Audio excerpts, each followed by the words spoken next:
The Victorians laid the foundations of our modern cities, but they also created prison as we know it. Strangeways, Pentonville, Wormwood Scrubs, Dartmoor, and countless other prisons were built in the 19th century. I cannot begin to imagine what the conditions were like.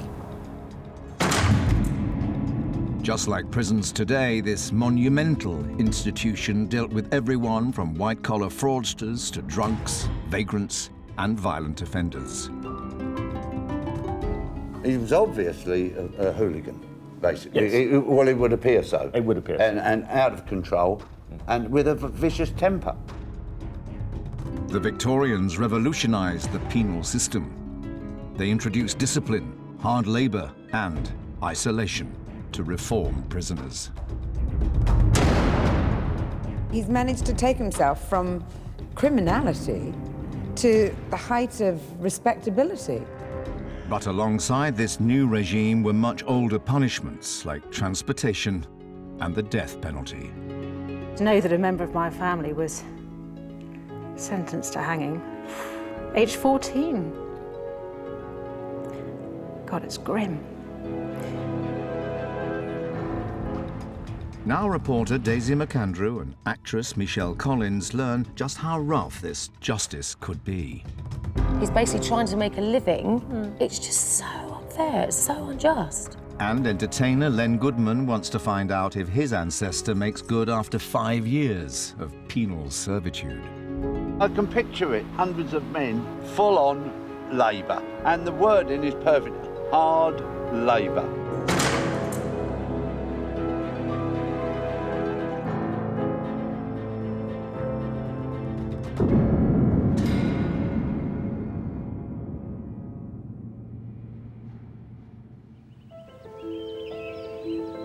The Victorians applied their love of progress to prisons.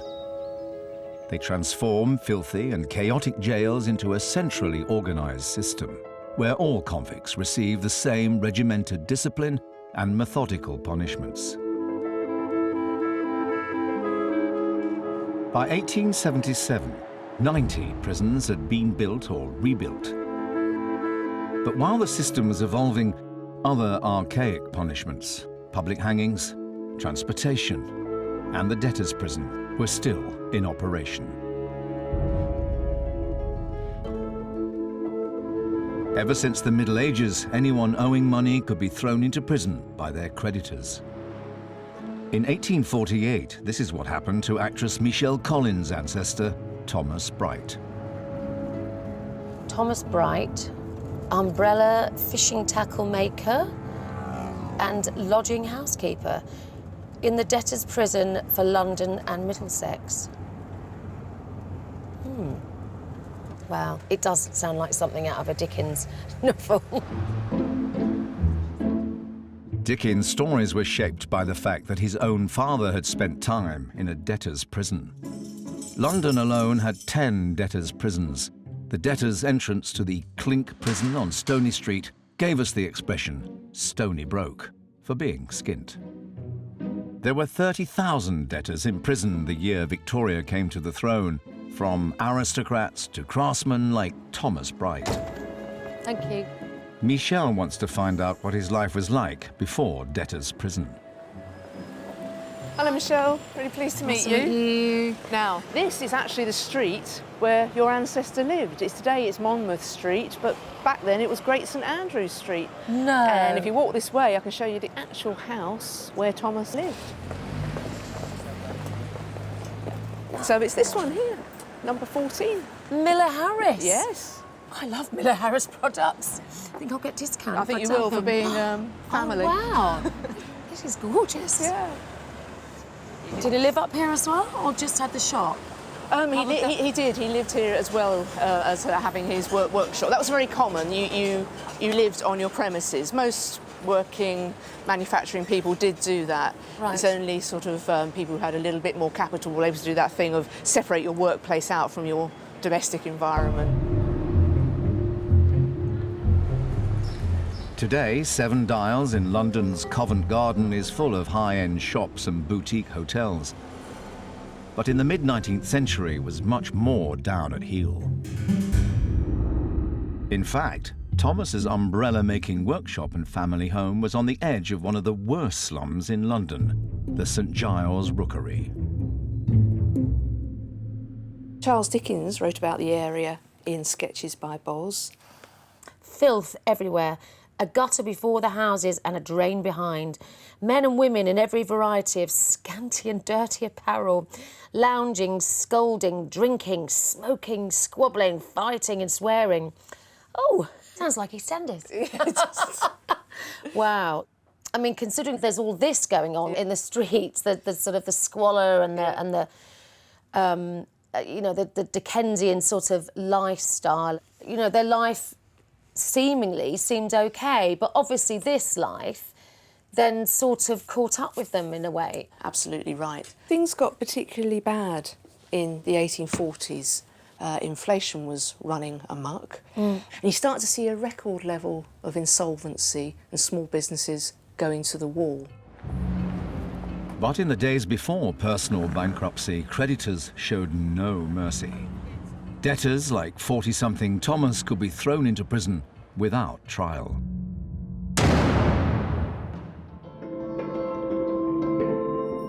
Unlike debtors, criminals were tried before being sentenced.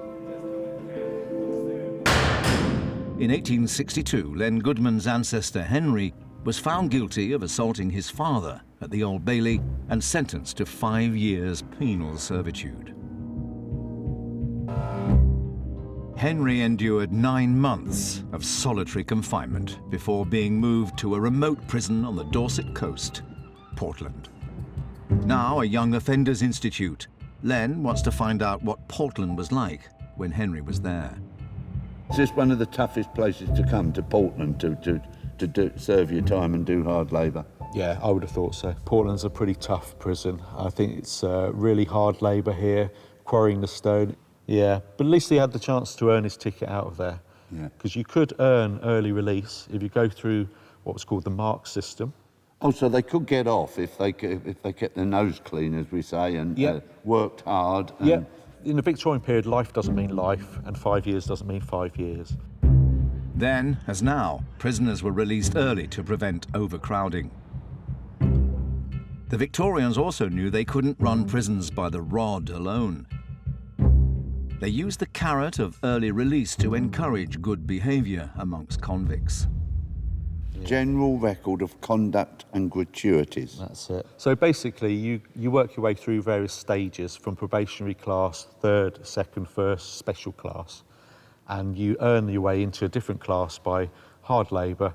And if he progresses through the stages satisfactorily, he earns enough marks, he'll be let out early and he can be rehabilitated back into society. Yeah. And that's what the prison was supposed to do. You were supposed to go in a criminal and come out a better. Obviously, that's I guess the job of all prisons is to make you come out a better person. That's right. I mean, if you look, I mean, Henry is doing pretty well, really. Yeah, he's got a few 9s there. Yeah. Well, he got a 3 1 week. That 3, maybe he was ill, couldn't work that day. Don't earn any marks if you're ill. No labour, no marks. Right. But prisoners also lost marks for breaking the strict prison rules. Record of prison offences. Oh, God. Here we go. Yeah. Fighting on the works. Yep. Shouting at fellow prisoner. Foul language. Yeah. He gets marks knocked off. 84. 84, so that's pretty much 10 or 11 days labour. Yeah. Really. And here he gets put in a dark cell. 3 days, bread and water. In a dark cell. The punishment was physical and sensory deprivation to make prisoners change their ways. They don't bear thinking about. One thing's for sure, after 5 years of this sort of conditions, you're not going to hurry back if you've got any sense whatsoever. The conditions in those prisons was atrocious. Yeah. To get out early, Henry would have to earn his freedom through sheer hard work. Hard labour was a key part of Victorian prisons, but it came to Britain via an older punishment. Transportation. From the 17th century, Britain sent criminals to work in her colonies. First America, and then Australia. Among them was reporter Daisy McAndrew's ancestor, Mary, who was transported in 1792. Part of my sort of childhood stories that we were always told when we were little is, oh, you know, Mum's criminal background, ha ha ha. You know, it was a bit of a joke. And the point being that one of Mum's ancestors was sent from England to Sydney, to Botany Bay, on a convict ship. And the story went that she was a teenager who'd stolen a horse and been convicted of it. Like many orphan girls from poor backgrounds, Daisy's ancestor Mary had to find work as a servant when her grandmother died. Unhappy in her situation, she ran away, disguised as a boy. When caught on someone else's horse, 14-year-old Mary gave the name James Borrow. Sarah, Thomas, Jane, Anne, James... James Borrow. Yep, that's him. So James Borrow, a.k.a. Mary, so he, we believe, is a she, feloniously stealing bay, as in bay? One bay mare. 10 pounds. So it was stealing a horse. So the family, yeah, the family myth, story for once. It's quite rare for family myths to be true. Right. And at 10 quid, which is a third of the value of a labourer's annual wages. This is a serious nag. Yeah, that's the equivalent, modern equivalent of at least £10,000-12,000. And so she was found guilty of that, he. But she has a problem because horse stealing is a capital crime. Capital punishment had long been used as a deterrent. And by the late 18th century, there were over 200 crimes that could be punished by death. Laws were made by wealthy property owners, so stealing anything from a horse to a handkerchief could get you hanged. So,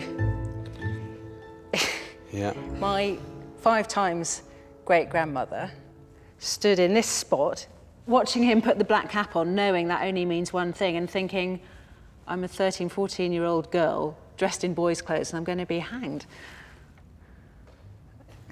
I mean, I've always been passionately anti-capital punishment anyway, but to know that a member of my family was sentenced to hanging, age 14. God, it's grim. At this point, she'd have been returned to the jail and would then await whether she was actually going to be hanged or not. So she'd be in this awful suspense. God. But we know she wasn't hanged. That's changing the subject quickly, because I'm here. If she had been hanged, she wouldn't be my 5 times great-grandmother, and I wouldn't be standing next to you here. But the alternative, transportation, was seen by many at the time as a fate worse than death. By the mid-Victorian era, 168,000 criminals had been transported to the other side of the world. But at the end of the 18th century, Australia was still an unknown territory. Hardly an established place at all. And we're talking about somewhere that's really on the mental frontier of the Western world. So that must have been something that struck fear into the hearts of people here. It must have been still a very severe sentence. Mary may have been saved from the hangman's noose, but in the eyes of her family, she was still doomed.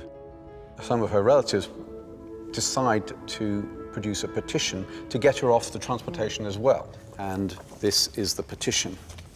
Mary Haydock, a girl only 14 years of age, underlined. Your petitioners therefore most humbly pray that your Majesty will extend to her your royal pardon and forgiveness, so that she may not be doomed to a miserable exile. Wow. Mary's youth may have kept her from hanging, but as the age of consent was only 12, she was legally a woman and so perfect breeding material to help colonize Australia. Let's have a look at the judge's report. It is more advantageous for the prisoner to be made a public example of. I am humbly of opinion from the artful manner with which she conducted herself. Well, artful wasn't a good word. As in artful dodger, yeah, not good. An artful sort of like... Deceitful. Sneaky. She should be transported. And at this point, therefore, she's just stuck in jail. She's going to have to wait there until she's transported.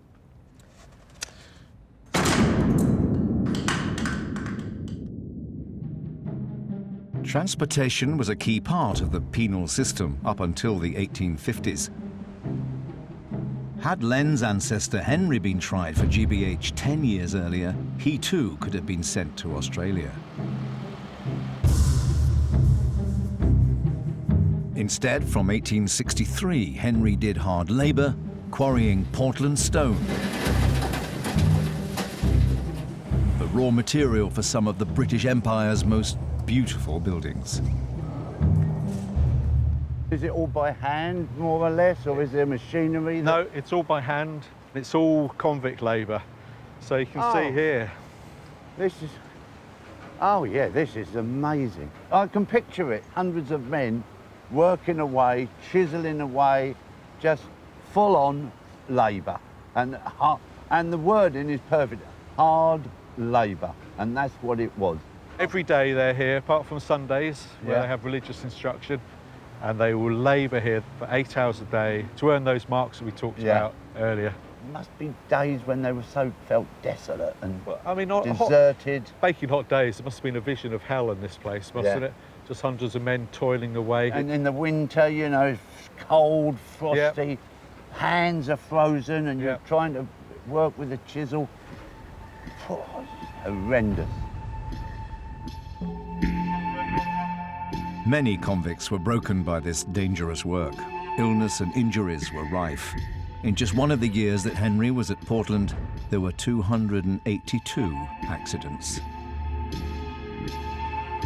Hard labour, hard fare, hard board summed up the deliberate attempt to make prison a formidable institution in the 1860s.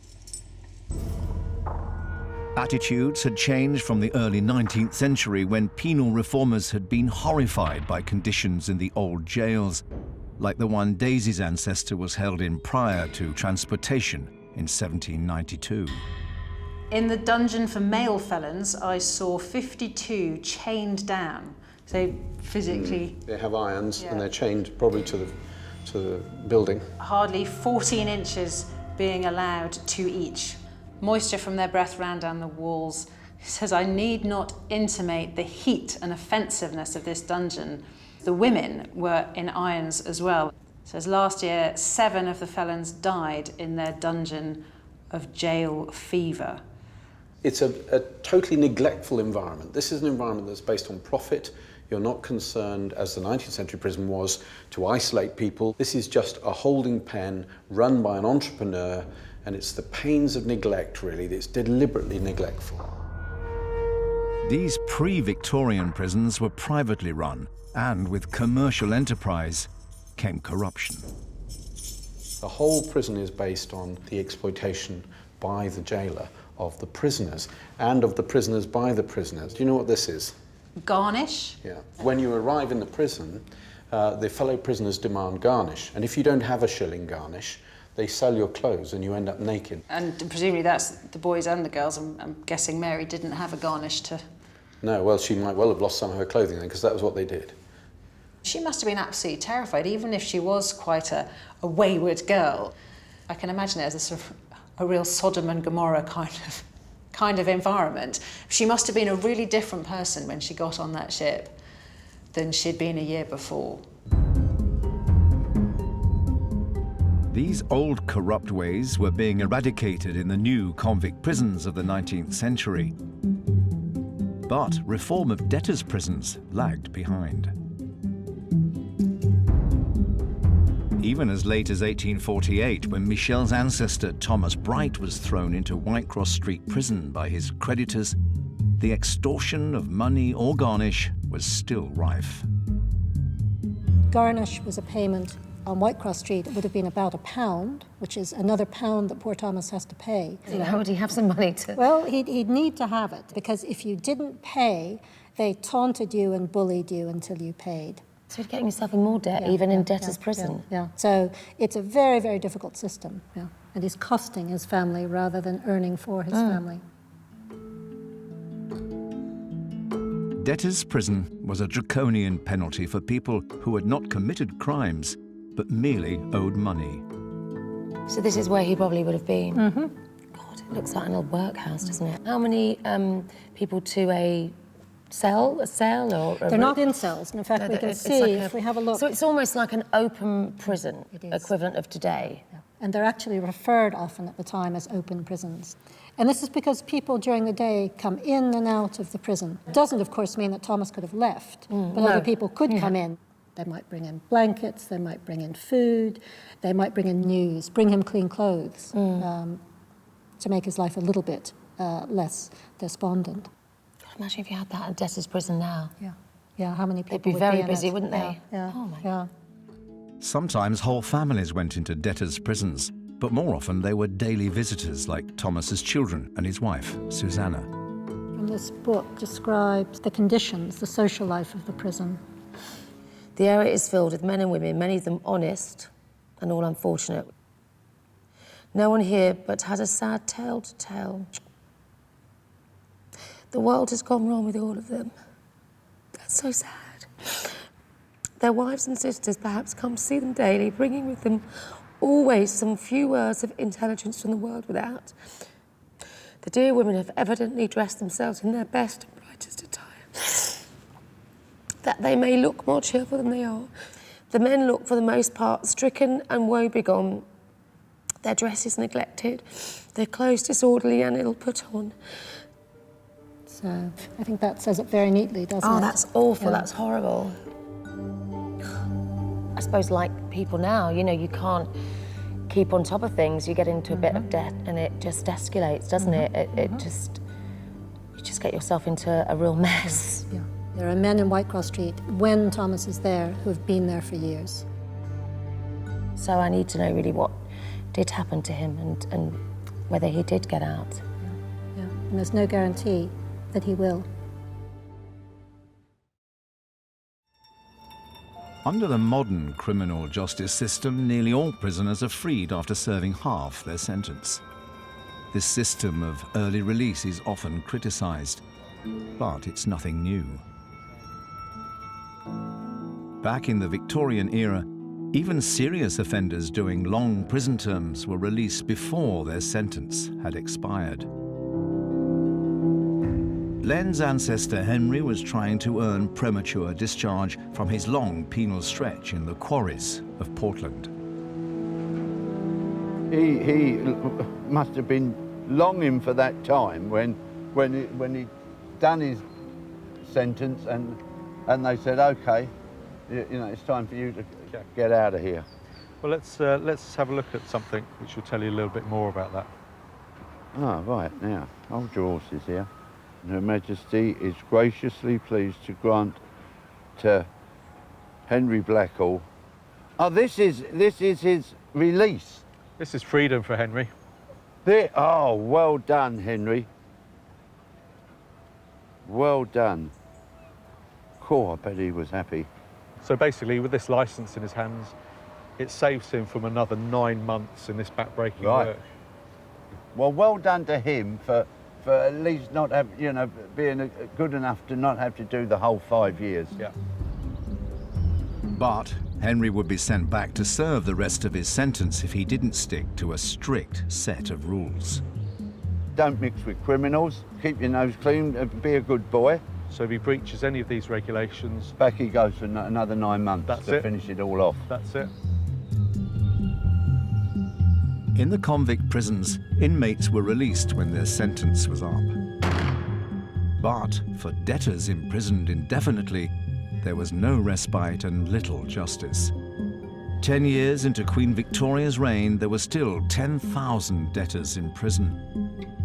And Michelle's ancestor, umbrella maker Thomas Bright, was one of them. That imprisonment could have continued for months and months and months and months and even years.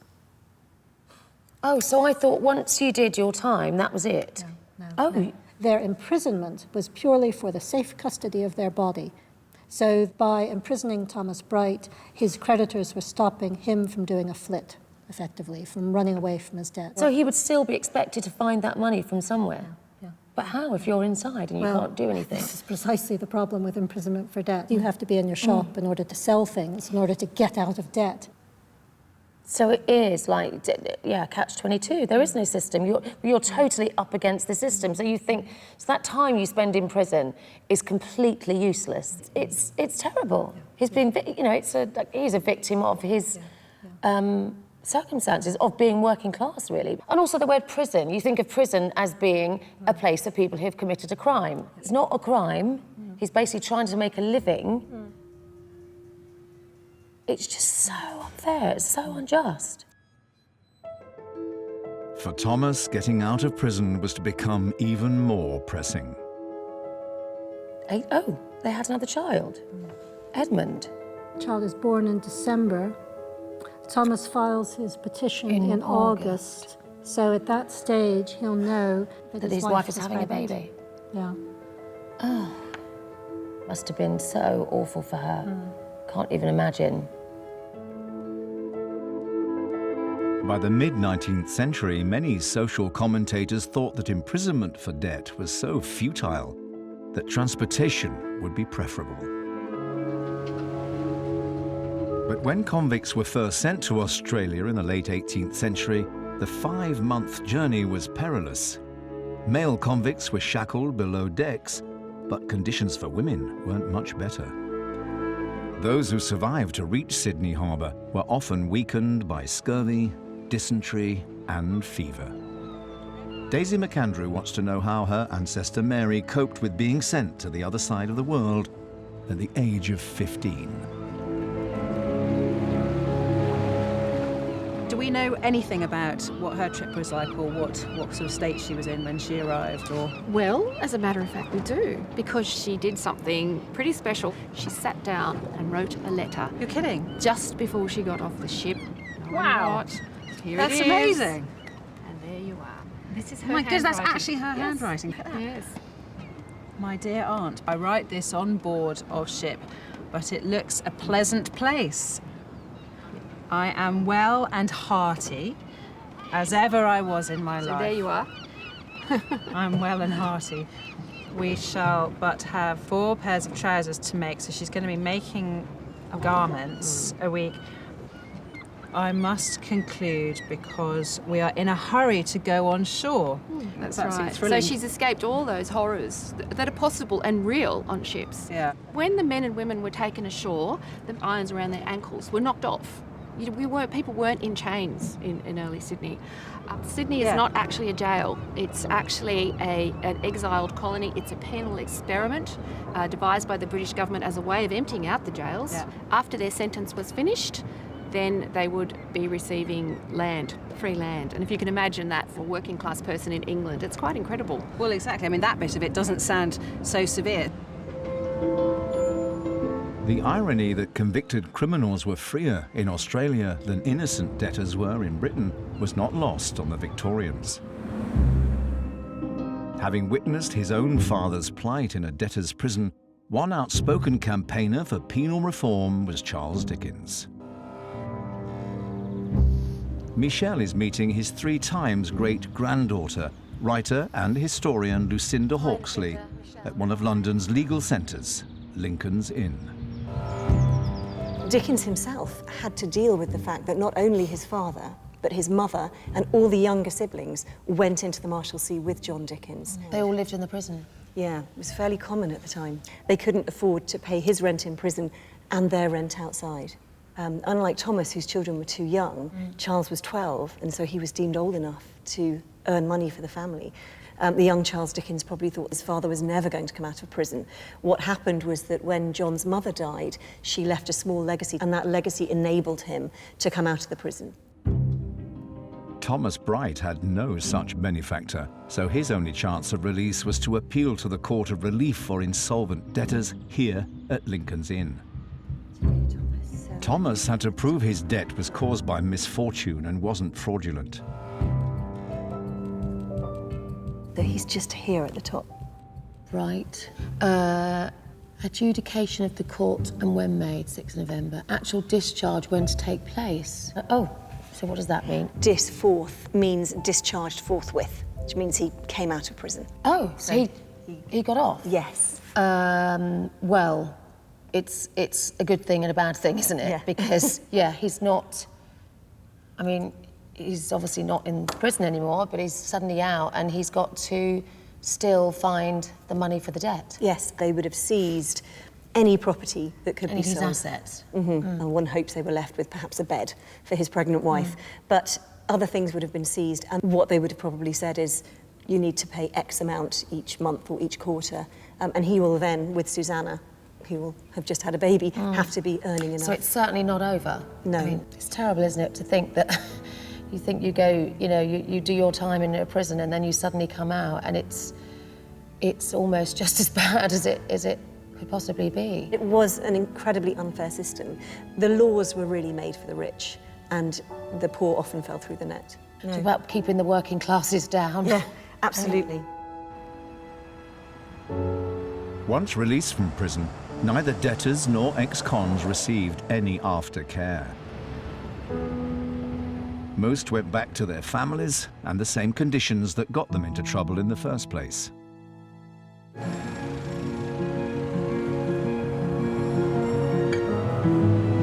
In the case of Len's ancestor, Henry Blackhall, this was back to an area of London's East End called the Old Nickel, which in the 1860s was an infamous slum. Len wants to find out if Henry managed to stay out of trouble after his early release. So here's a document that might give you a clue as to what happened to Henry. Ah, let's have a look. Is he on here? There he is. Oh, ho, ho, ho, ho.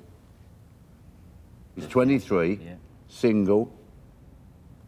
Please don't say that says licence revoked.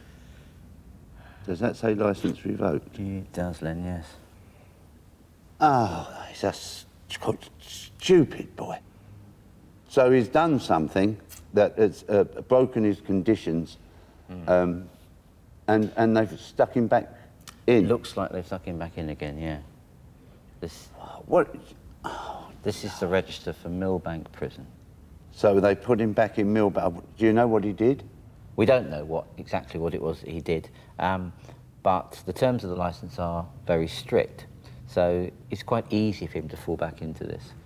Well, you say that, but it's also very easy not to if you just keep yourself law-abiding. I can understand you being quite hard on him, but Henry's problem is coming back into a notorious area of London. There's about 6,000 people living in a very small area where there was a tremendous amount of criminality.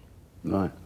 Just one of the streets, there are 64 people who had a previous prison conviction. So the idea that he could avoid bumping into criminals, well, you can't. It's impossible. Because every other bloke probably has had a criminal record. Yeah. With little hope of finding work, and with the police breathing down his neck, Henry would face an uphill struggle to rebuild his life. Over the course of the 19th century, the Victorians transformed the criminal justice system.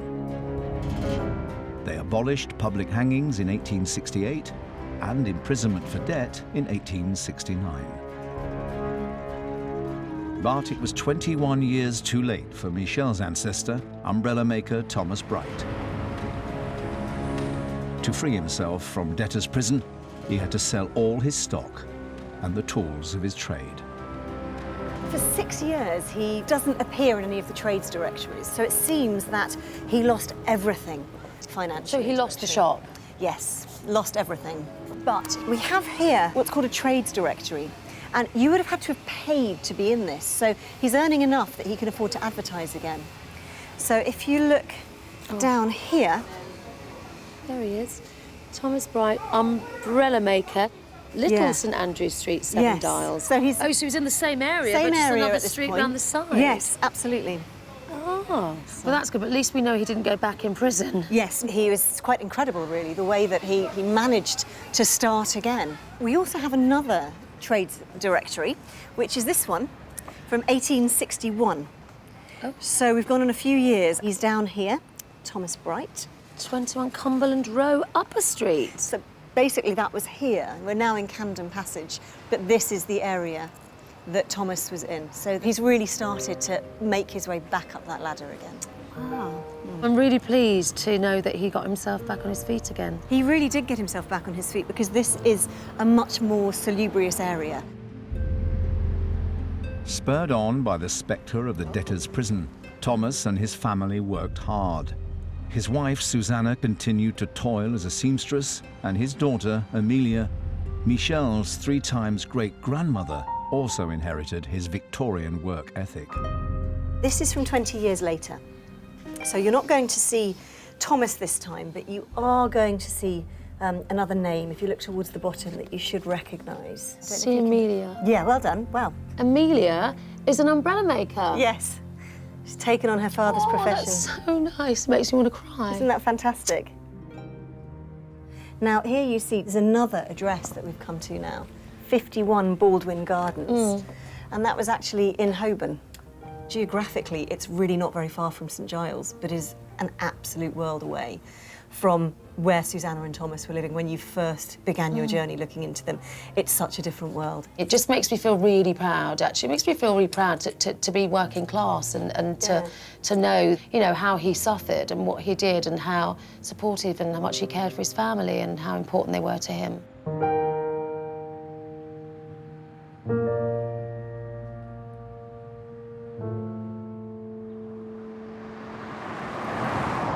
In the New World, convicts could use this same work ethic to build a new life. Transported for stealing a horse in 1792, Daisy's ancestor Mary founded a trading empire with her husband Thomas Raby, a free settler. After Thomas died, Mary continued expanding the business and built this very house for her family. It is a tingly thing to think that I'm sitting where she might have sat with her cup of tea or whatever was her tipple and looking out on her domain and thinking back onto her incredible life. And at the age of 44, Mary went on an extraordinary journey. Have a bit of a read of that. So is this her handwriting? Yes. It's impossible to describe the sensation I felt when amongst my relatives and on entering my once grandmother's house and to find it nearly the same as when I left nearly 29 years ago. She's saying that she went home. Absolutely. She actually managed to get back to England, and so many ex-convicts wanted to go and they couldn't, and let alone the women. Very few women got back. But Mary had an ulterior motive with her visit to England. Attitudes towards convicts in Australia were toughening, and Mary didn't want her criminal past to jeopardize her family's future. She's worrying about the stigma that is going to be attached to her right through the generations. Now, I know you've seen a lot of documents, but I'm going to show you one that is one of the most important documents in Mary's life. Seriously? It's the 1828 census. I think, although it's not clear, that looks like Mary's name there. Yes, that's right. 50 years old. Yes. What's this? It looks like CH, but I don't know if that's... It's actually CF. Oh, CF. And what it means is, I came free. Oh, so she's fibbing? Absolutely, she's fibbing. And that's the year she arrived, That's which what was she says, 30 yes. years after she actually had arrived. Yes. So she went home to visit and then came back here and then pretended that that was the first time that she'd been here. Oh, she's always been sneaky, hasn't she? It's like the original judge said when he called her artful. What a story, what a woman. Mary's various businesses and charity work earned her a special place in Australian history. She is now commemorated on the $20 note. To have that as part of my family legacy, and no matter how tiny it is, to have some of her DNA or to have some of her genetics in me is an incredible honour, and something that I can tell my daughter about and say, look what Mary did. There are no boundaries in your life. There is nothing you can't overcome. It's fantastic. But as Mary's life was coming to an end in 1855, so was transportation. As the Victorian era progressed, reformers in Britain and Australia campaigned to abolish this punishment, and the last convict ship landed in Australia in 1868.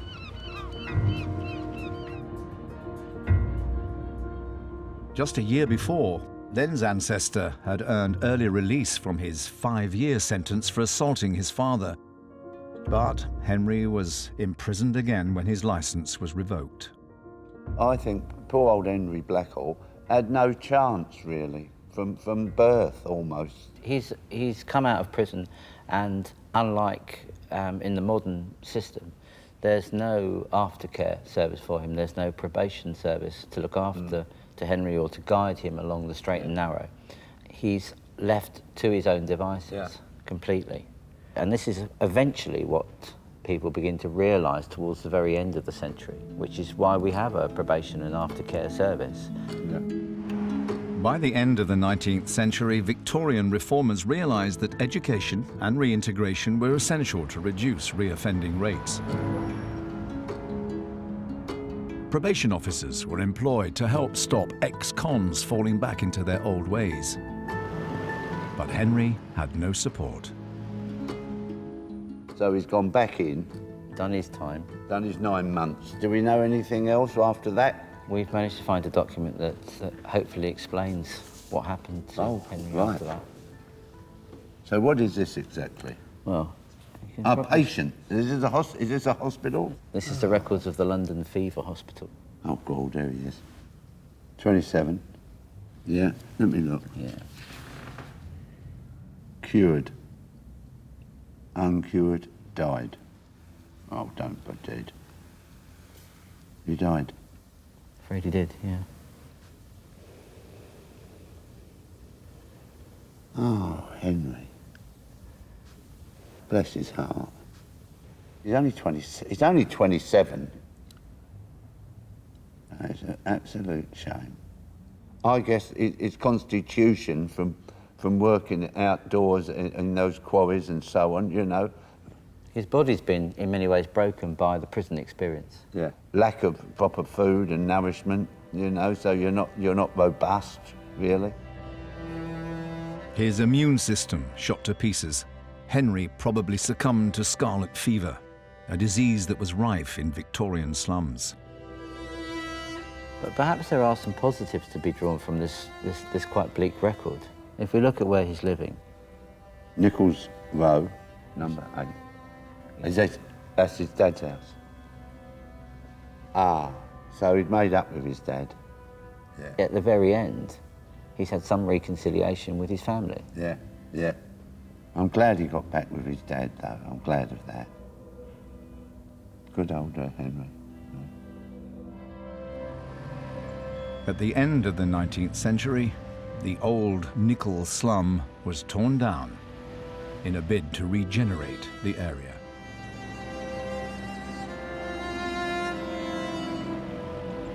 I feel so terrible for Henry.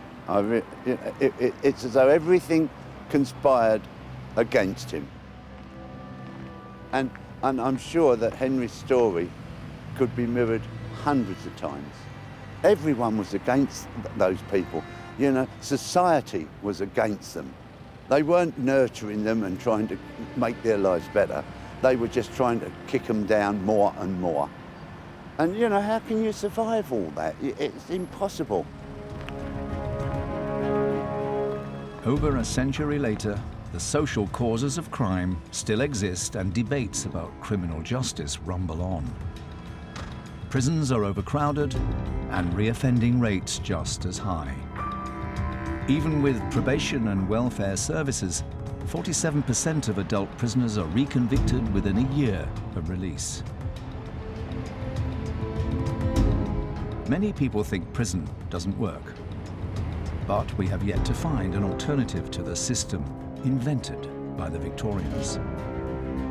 And while Victorian prison buildings are being replaced, the legacy of the inmates who did time inside lives on.